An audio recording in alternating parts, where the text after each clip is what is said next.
शाळेचे नाव जिल्हा परिषद प्राथमिक शाळा कुंभारवली. मी इयत्ता 6वी वर्गात शिकते. आज मी शेतकऱ्याची हुशार मुलगी हे गोष्ट सांगणार आहे. एक भीमपूर नावाचं गाव होतं. त्या गावात एक रामू नावाचा शेतकरी राहत होता. तो खूप गरीब होता. त्याची एक मुलगी होती. त्याचं एक छोटंसं शेत होतं आणि ते शेत गावाच्या सावकाराकडे गहाण होतं. रामू दरवेळी शेतात कष्ट करायचा. पीक आल्यावर पैसे यायचे आणि त्या पैशाचा त्याने 3 भाग करायचा. थोडे पैसे घराच्या किराणा मालासाठी ठेवायचा, थोडे पैसे मुलीच्या लग्नासाठी ठेवायचा, थोडे पैसे सावकारांच्या व्याजासाठी ठेवायचा.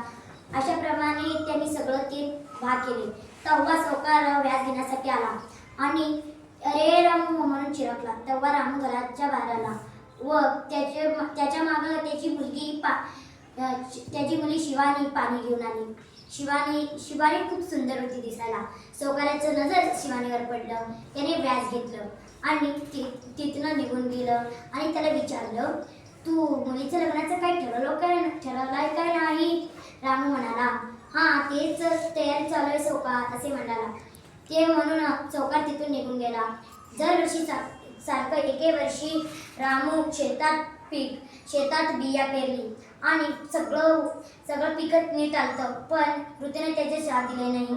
खूप पाऊस पडला आणि त्याचं पुरतं शेत त्याचं पाण्यामध्ये बुडून गेलं. तेव्हा रामू आणि रामूची मुलगी म्हणजे शिवानी खूप रडले. दरवेळी सारखं सावकार पैसे घेण्यासाठी आला आणि रामू म्हणाला. तेव्हा रामू घराच्या बाहेर आला आणि म्हणाला, सावकार म्हणाला, पैसे काढ व्याज माझं. तेव्हा रामू म्हणाला, यावर्षी माझं पीक चांगलं आलं पण ऋतून माझं साथ दिलं नाही. माझं पुरतं शेत पाण्यामध्ये बुडून गेलं. सावकार मला माफ करा, माझ्याकडे पैसे नाही असे म्हणले. तेव्हा सावकार म्हणाला, असं कसे पैसे नाही म्हणतो? ठीक आहे, मी तुला एक अट देतो. तुझ्या मुलीचं लग्न माझ्यासोबत लावून दे. तेव्हा मी मान्य. तुझ्या मुलीचं लग्न माझ्यासोबत लावून दे. तुझ्या मुलीचं जर लग्न तू माझ्यासोबत लावून दिला तर मी तुझं सर्व व्याज माफ करेल असे म्हणले. तेव्हा रामू म्हणाला, असं कसं सावकार, तुम्ही खूप वयाने मोठा, माझी मुलगी अजून खूप छोटी आहे असे म्हणले. तेव्हा सावकार म्हणाले, ठीक आहे, माझ्याकडे एक अट आहे. एक आपण मटकीवर, त्या मटक्यात एक पांढरा आणि एक काळा दगड ठेवतो. जर तुझी मुलगी काळा दगड उचलली तर ती माझ्याशी लग्न करेल आणि मी तुझं सर्व व्याज माफ करेन.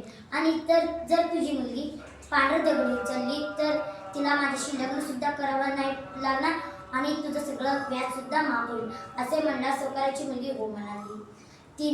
सावकार जमिनीवरनं एक काळं एक पांढरं दगड उचलला नाही तर त्याने दोन्ही काळे दगड उचलले आणि त्या मटक्यामध्ये टाकले. सावकाराची मुलगी डोळे झाकली आणि त्या मटक्यामध्ये हात घातली. तेव्हा तिने काळं दगड उचललं. तेव्हा तिला माहीत होतं की सावकार खूप चालाक आहे. तिने चक्कर येऊन पडण्याचं नाटक केलं. ती खाली पडली आणि तिच्या हातातलं दगड खाली पडलेल्या सर्व दगडांपैकी मिसळलं. ती उठली.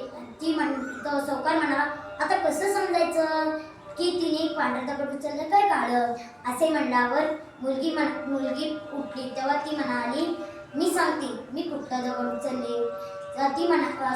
शिवानी म्हणाली, तुम्ही काय म्हणला होता सावकार, एक पांढरा आणि एक काळं दगड उचलायचं.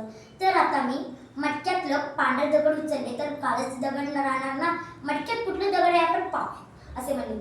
मग रामूने मटक्यात हात घातले आणि ते कुठलं दगड होतं ते दगड काढले आणि कुठलं तर ते दगड होतं काढलं. अशा प्रमाणे शिवानी खूप हुशार होती. तिने आपल्या वडिलांचं व्याज सुद्धा उचललं आणि स्वतःचं आयुष्य सुद्धा वाचवलं. तात्पर्य, आपण किती गरीब असू दे, आपण हुशार असायला पाहिजे आणि आपण खूप हुशार असायला पाहिजे.